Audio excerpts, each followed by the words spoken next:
अस्सलामुअलैकुम, आप देख रहे हैं बोल न्यूज़ और मैं हूं आपके साथ अनम जुल्फ़िकार और मैं हूं सनिया मलिक। हेडलाइंस आपने देख ली। बुलेटिन के आगाज़ में सबसे पहले आपको खबर देंगे, सिक्योरिटी फोर्सेस ने पाक अफगान बॉर्डर से खारिजियों की दर अंदाजी की कोशिश नाकाम बना दी है। ISPR के मुताबिक सिक्योरिटी फोर्सेस ने फायरिंग के तबादले में 8 खवारिज जहन्नुम वासिल हो गए। कार्रवाई वज़ीरिस्तान हसन खेल में की गई है। जी बिल्कुल, सिक्योरिटी फोर्सेस ने पाक अफगान बॉर्डर से खारिजियों की दरअंदाजी की कोशिश नाकाम बना दी है। ISPR के मुताबिक सिक्योरिटी फोर्सेस से फायरिंग के तबादले में 8 खवारिज जहन्नुम वासिल हो गए। कुछ सियासी उमूर की बात कर लेते हैं। आपको बताएं कि हम पर इल्ज़ामात लगाने वाले आज एक दूसरे को चोर कह रहे हैं। KP का वज़ीर ख़जाना 78 करोड़ रुपए रख रहा है। आज भी कहता हूँ बानी PTI जेब कतरा था। वज़ीर दिफा ख्वाजा आसिफ का तकरीब से खिताब, कहा कि तहरीक अदम एतमाद के जरिए PTI से इक़्तिदार हासिल किया। मुल्क जब मिला तो डिफ़ॉल्ट के दहाने पर था। मौजूदा हुकूमत ने मुल्क की मईशत बेहतर की, स्टॉक मार्केट को रिकॉर्ड सतह पर पहुँचाया। अब खुद एक दूसरे को चोर कहना शुरू कर दिया है PTI वालों ने। PTI ने अपने वजीर खजाना जो है KP का बताया कि 78 करोड़ रुपए खा गया। PTI वालों ने उसके ऊपर जो है तहरीक पेश की है अपनी पार्टी के अंदर। इमरान खान जेब कतरा था, अव्वल और आखिर जेब कतरा था। सारी पार्टियों ने मिलकर बड़ी जान फशानी के साथ, बड़ी मेहनत के साथ जो है एक उम्मीद की किरण पैदा की कि शायद यहाँ पे डॉलर जो है 600 रुपये का ना हो और रोटी जो है वो 400-500 रुपये की ना हो और कैद की सूरत ना हो। पाकिस्तान की स्टॉक मार्केट जो है 1,20,000 से रिकॉर्ड उसका आगे चला गया। नया पाकिस्तान बनाने का कहने वालों ने मुल्क उजाड़ दिया। तहरीक इंसाफ से हुकूमत ली तो मुल्क दिवालिया होने वाला था। ऐसे इकबाल की गुफ्तगू कहते हैं कि मुल्क में किसी धरने, फसाद, लॉन्ग मार्च की ज़रूरत नहीं। आज़म नज़ीर तारड़ ने कहा कि पाकिस्तान को मुआशी मुश्किलात थीं, अब बेहतरी की तरफ जा रहे हैं। मईशत के इस्तेहकाम के साथ रोज़गार के मौके भी पैदा हो रहे हैं। अमीर मुकाम बोले, तहरीक इंसाफ के दौर में लूट मार का बाजार गर्म था। KP हुकूमत के पास आवाम को बताने के लिए कोई कारकर्दगी नहीं। वो लोग जो कहते थे कि हम नया पाकिस्तान बनाएंगे, वो पाकिस्तान को 4 सालों में उजाड़ गए। जब उनसे हुकूमत अवाम ने वापस ली अदम एतमाद के नतीजे में, तो पाकिस्तान इस हालत में था कि ये दिवालिया होने वाला था। अब हमें इस मुल्क के अंदर किसी इंतशार, किसी फसाद, किसी धरने, किसी लॉन्ग मार्च की जरूरत नहीं है। कितना बदकिस्मत सुबह है हमारा कि इसकी आवाम की कभी बारी आई नहीं। वही नाहल लोग यहाँ मुसल्लत और 4 साल मरकज में रहे। जो आप किसी से पूछ ले कि उनकी कोई इस तरह चीज बताए, कोई खासियत बताए, कोई 1 किलोमीटर मोटरवे बताए, कोई दूसरा काम बताए जो आवाम को रिलीफ मिला है, तो किसी के साथ जवाब ही नहीं, इस पर चुप हो जाता है। नहरों के मामले पर किसी को सियासत नहीं करनी चाहिए। ऐसे मामलात के लिए मुश्तरका मफादात काउंसिल समेत मुख्तलिफ फोरम मौजूद हैं। पंजाब का अपना पानी है, सिंध का अपना पानी है, कोई किसी का पानी चोरी नहीं कर सकता।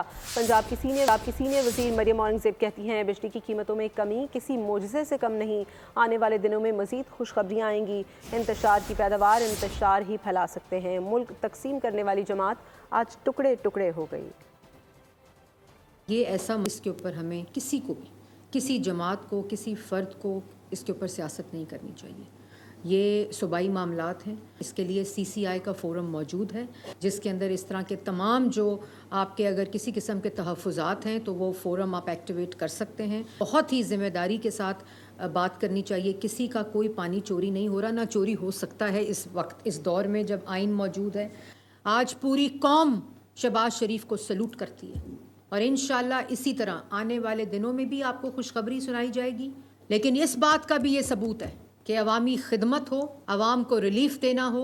ये वादे अगर मुस्लिम लीग नून ने किए तो इनको पूरा भी मुस्लिम लीग नून ने किया। जो लोग 4-4.5 साल इस मुल्क पे मुसल्लत रहे, उन्होंने करना था। उनको तो चलता हुआ मुल्क देकर गए थे और आज भी क्या कर रहे हैं? खुद इंतशार का शिकार, खुद गालम गलोच एक दूसरे को। किसी मुल्क की तरक्की, मुल्क की बेहतरी, अवाम की बेहतरी का हिस्सा इन्होंने नहीं बनना।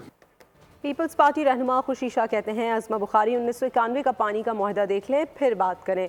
पानी की कमी के हवाले से पंजाब भी आवाज़ उठ रही है। आबादी तेज़ी से बढ़ रही है और पानी कम हो रहा है। 1991 में 114 मिलियन एकड़ फिट पर मुआहदा हुआ था, उस वक्त पानी सिर्फ 94 एकड़ फिट रह गया है।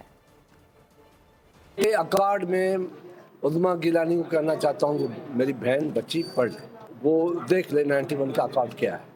एक वाजिब मौक़ूफ़ है, 91 का अकार्ड बड़ा क्लियर है, उसके तहत चलना चाहिए। अब तो पंजाब से भी आवाज़ उठ रही है कि हमारा जो पानी काट के यहाँ दिया जाएगा तो हमें जो आबाद ज़मीनें वो कहाँ जाएंगी, वो गैर आबाद हो जाएंगी, तो वहाँ से भी आवाज़ उठ रही है। सिर्फ से आवाज़ नहीं उठ रही है। जब अकार्ड हुआ था 91 में, उस वक्त जो पानी की स्केल की गई थी वो 114 मिलियन एकड़ पानी का था। आज वो 94 पे खड़ा है, पानी कम होके 94 मिलियन एकड़ बन गया है। तो ये जो शार्टेज, नेचुरल शार्टेज आई है, 20 मिलियन एकड़ कम हुआ है टोटल से, तो इसका भी कहीं असर तो पड़ेगा। लाहौर में वफाकी वज़ीर मज़हबी अमूर सरदार मोहम्मद यूसुफ की प्रेस कॉन्फ्रेंस। बताया कि आज़मीन हज को मुल्क के मुख्तलिफ अज़ला में तरबियत दी जा रही है, उनके लिए बेहतरीन इंतजाम किए गए हैं। हज इंतजाम के हवाले से सऊदी वज़ीर हज से मुलाकात भी की है। हज परवाज़ों का आगाज़ 28 मई से होगा। सरकारी हज स्कीम के तहत 90,000 आज़मीन हजाज मुक़द्दस जाएंगे। इसके बाद हज के अखराजात 10.5 लाख रुपये हैं। उधर सरगोदा के इलाके कोट मोमिन में मोटरसाइकिल तेज़ रफ्तार डाले की जद में आ गई। 3 अफराद जाँ बहक हो गए। रेस्क्यू के मुताबिक मरने वाले 3 अफराद बहन भाई थे। डाले का ड्राइवर मौके से फरार हो गया है। कराची में गर्मी से बुरा हाल, शहरी निढाल। रात के वक्त शहरियों ने सी व्यू का रुख कर लिया है। मजीद बात कर लेते हैं साद शरीफ से, जो इस वक्त सी व्यू पर मौजूद हैं। साद, अपडेट कीजिएगा। जी बिल्कुल, इस वक्त मैं सी व्यू वॉल पर मौजूद हूं और अगर बात की जाए छुट्टियों के हवाले से तो ईद उल फितर की छुट्टियां तो ख़त्म हो गई हैं, लेकिन ये एक आखिरी वीकेंड है और आज इतवार के दिन चूँकि शहर में गर्मी भी बहुत ज़्यादा थी, उसके बाद हम ये देख रहे हैं कि शहरियों की एक बड़ी तादाद ने इस वक्त सी व्यू की तरफ रुख किया हुआ है। और मेरे अकब में आप देख रहे होंगे, मेरे सीधे हाथ पर भी आप देख रहे होंगे कि यहाँ पर भी एक फैमिलीज़ का यहाँ पर रश भी नज़र आ रहा है और यहाँ पर ठंडी हवाएँ जो है वो फैमिलीज़ इंजॉय करते हुए नज़र आ रही हैं। हमारे साथ इस वक्त भी एक फैमिली मौजूद है। अस्सलाम वालेकुम। वालेकुम अस्सलाम। आप ठीक हैं? अच्छा, वीकेंड एंजॉय करने यहाँ पर आई हैं, क्या कहना चाहेंगी? भाई इतनी गर्मी चल रही है और ईद का सीज़न भी है और आज जो है लास्ट डे है ईद का, मतलब वीकेंड का लास्ट डे है। जाहिर सी बात है कल से सब अपनी जॉब्स और स्कूल्स वगैरह भी खुल जाएंगे, सब उसमें बिजी हो जाएंगे। तो आज लास्ट डे था, वो हमने कहा एंजॉय करते चल के, तो इसलिए हम सी व्यू की वॉल पे आए हैं बैठने। मतलब यहाँ इतनी अच्छी हवा चल रही है। दिन में तो खैर बहुत गर्मी थी, लेकिन इस टाइम मौसम बहुत अच्छा है। समंदर की बात करूँ तो तकरीबन 45 किलोमीटर पर आवर की स्पीड से यहाँ पर जो है वो हवा चल रही है। यही वजह है कि जो हवा की जकड़ हैं ये इतने तेज़ हैं कि शहरी जो है वो साहिल पर आकर इस हवा को एंजॉय कर रहे हैं और गर्मी का भी तोड़ निकाल लिया। शरीफ, बहुत शुक्रिया। तो बताएं आपको कि कोयटा में PSL ट्रॉफी का शानदार इस्तकबाल किया गया। गलियां रोशनी से जगमगा उठी। PSL ट्रॉफी के साथ कोयटा में खुशियां लौट आईं। PSL ट्रॉफी ने कोयटा में त्यौहार का समा बना दिया।